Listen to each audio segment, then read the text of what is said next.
Welcome to Express Info. Do you want to have these exclusive Puma Rise Nitro basketball shoes? Because once we reach 200k subscribers, we will be having this giveaway. Just comment to win. Shoes are promoted by Kai Sotto himself. Just like this video, and most importantly, comment anything positive about Kai Sotto. It's easy. Commenting is the key to win. Share your positive comments about Kai Sotto. Do it now na. Win the prize. Stay tuned for more updates. Sa isang column ni Dadin ay meron siyang 13 players na tinatawag niya itong ang PBA Dream Draft. Wala namang masama pero gumulat sa akin ang pangalan ni Kai Sotto na kasama sa kanyang PBA Dream Draft. At narito ang PBA Dream Draft ni Dadin. Ay sina Justin Baltasar at Kobe Paras na nasa Pilipinas sa ngayon. Isa si Kobe Paras sa mga players na nagkaroon ng ambisyon na pasukin ang NBA. Nakapaglaro sa US NCAA Division I level sa Creighton University at naglaro rin siya sa Gilas. Si Justin Baltasar naman ay naglalaro sa MPBL at handang susubok sa PBA. Si Baltasar ay isang espesyal na atleta at karapat-dapat na maglaro sa mataas na antas dahil at 26 years old ay nasa peak na siya ng kanyang basketball career. Kung sa MPBL pa rin siya maglalaro, ay baka magkaroon siya ng false sense of confidence at ang pag-angat niya sa ibang liga ay mamimiligro siya sa taas ng competition. Ang mga manlalaro ng Japan B-League na hindi pa sumali sa PBA draft ay talagang kakaiba. At narito sina Ferdo Ravenna 26, RJ Abarientos 23, Dwight Ramos 25, Kai Sotto 21, at Carl Tamayo 22 na mga manlalaro na maaring unang mapili sa draft. Sa Korean League, ang mga manlalaro na maaring mapili sa draft ay sina Renz Abando 25, SJ Belangel 24, Justin Gutang 26, Juan Gomez Diliano 23, at Dave Aldefonso 23. Ito ay nagdagdag ng 12 at kapansin-pansin na merong 12 na koponan ang PBA. Idagdag pa si AJ Edo 23 sa grupo at magkakaroon ka ng magical na baker's dozen. Nakakagulat ang pangalan ni Kai Sotto at sa palagay ko, hindi magandang idea na isama ang pangalan ni Kai Sotto dito. Kai Sotto is only 21 years old at sana huwag na lang isama ang kanyang pangalan sa Dream PBA Draft dahil obviously hindi kabatch ni Kai Sotto in terms of age ang lahat ng mga nasa listahan. Again, Kai Sotto is only 21 years old at unfair naman na isasama mo siya sa mga 25 at 26 years old na players. Pero in these 13 players, sino kaya ang potential first pick sa PBA kung sasali ang lahat sa PBA draft maybe next year?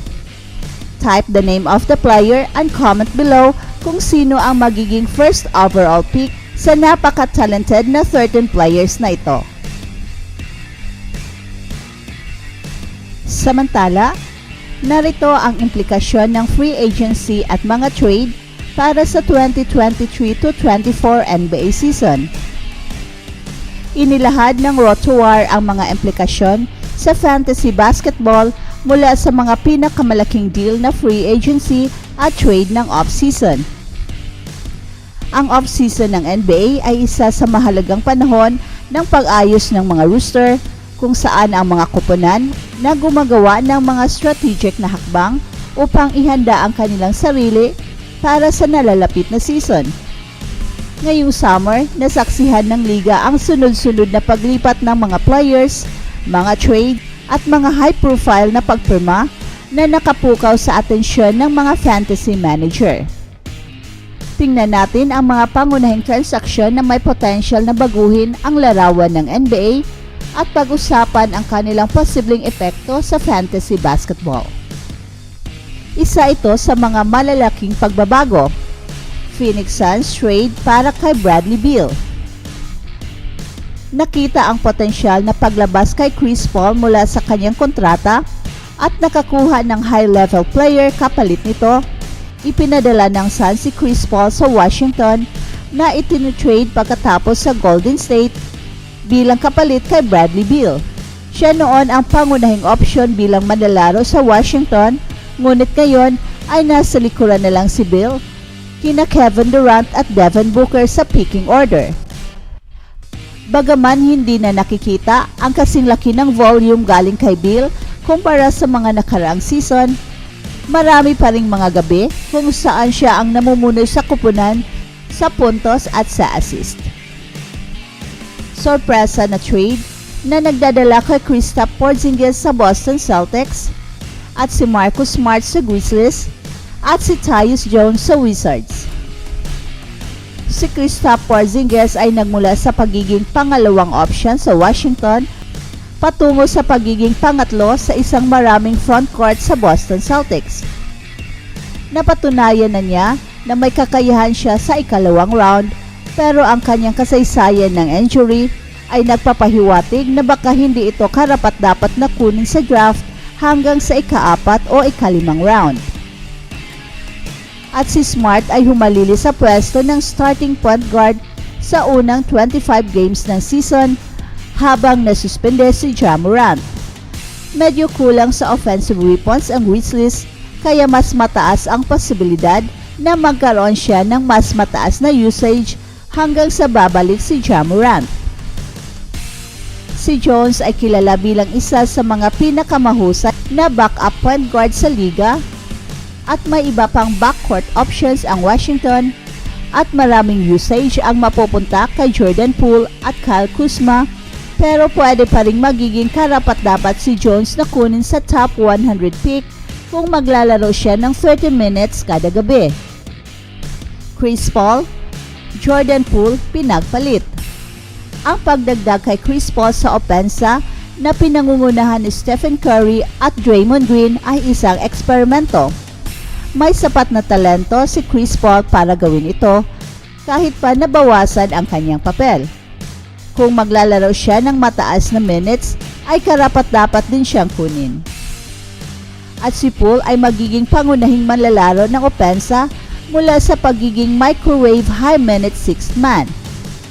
Kahit na napalibutan siya ng mga high-usage players sa Golden State nung nakaraang season, ay nag-average siya ng 20.4 points at 4.5 assists.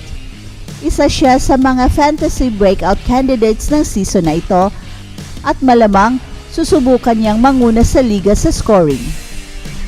Fred VanVleet papunta sa South.